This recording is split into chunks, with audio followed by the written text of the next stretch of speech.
Everyone, welcome to today's lecture. और आज के कंसेप्ट में हम क्या सीखने वाले हैं? आज हम सीखेंगे प्रेशर और उसके यूनिट्स। यस, प्रेशर हमेशा ही बहुत टेंशन देता है ना। सो प्रेशर के बहुत सारे यूनिट्स हैं और उसके कन्वर्जन्स याद कैसे रखने हैं, वेरी सिंप्लीफाइड वे। अगर आज का लेक्चर आपको पसंद आए तो don't forget to like, share and subscribe और अपने कमेंट्स जरूर लिखना। So let's start. How to remember pressure and its convergence.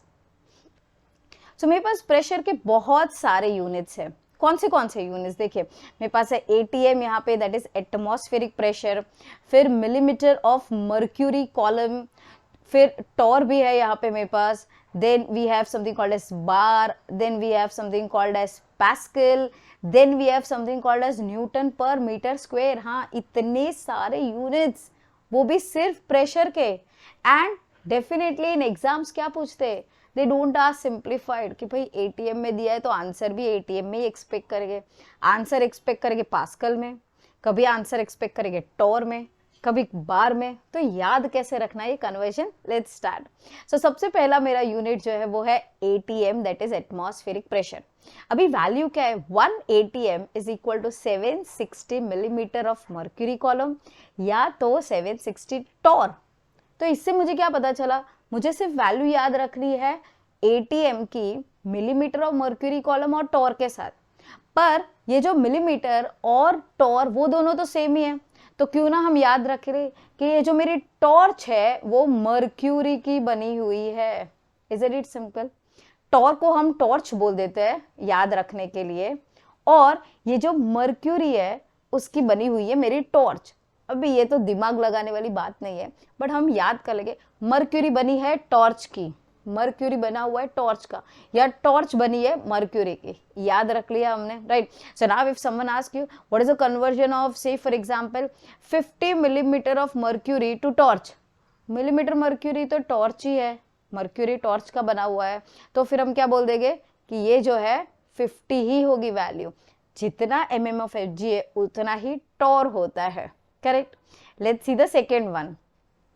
अब जो मैं सेकेंड वन देख रही हूँ वो है एटीएम इन बार कन्वर्जन। ठीक है, 1 एटीएम इज 1.01325 बार और 1 bar is equal to 0.987 ATM.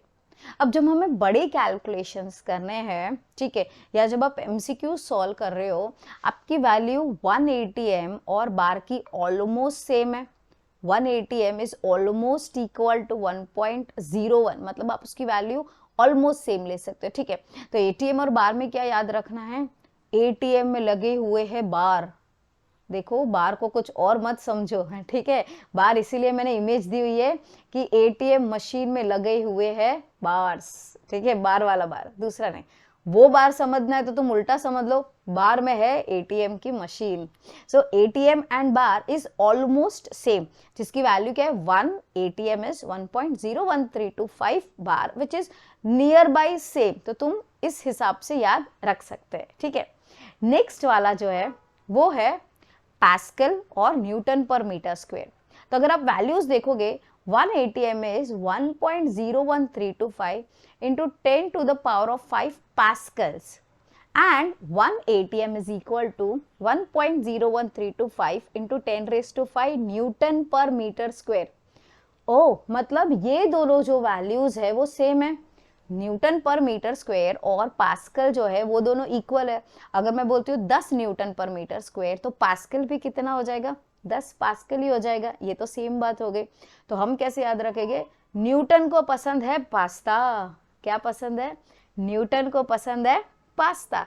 तो जब भी न्यूटन पर मीटर स्क्वायर की वैल्यू आई, वही चीज हो जाएगी equal to pascal. So we studied 3 of them. Is it very simple? हमने पहला देखा मर्क्यूरी बनी हुई है टॉर्च की, या टॉर्च बना है मर्क्यूरी का, एटीएम में लगे हुए हैं बार्स, और न्यूटन को पसंद है pastas. So 1 ATM is same, 760 का नंबर याद रखना है, which is millimetre of mercury, और टॉर्च इक्वल है। बार और एटीएम नियर बाय सेम है, ठीक है, और न्यूटन को पसंद है पास्तास।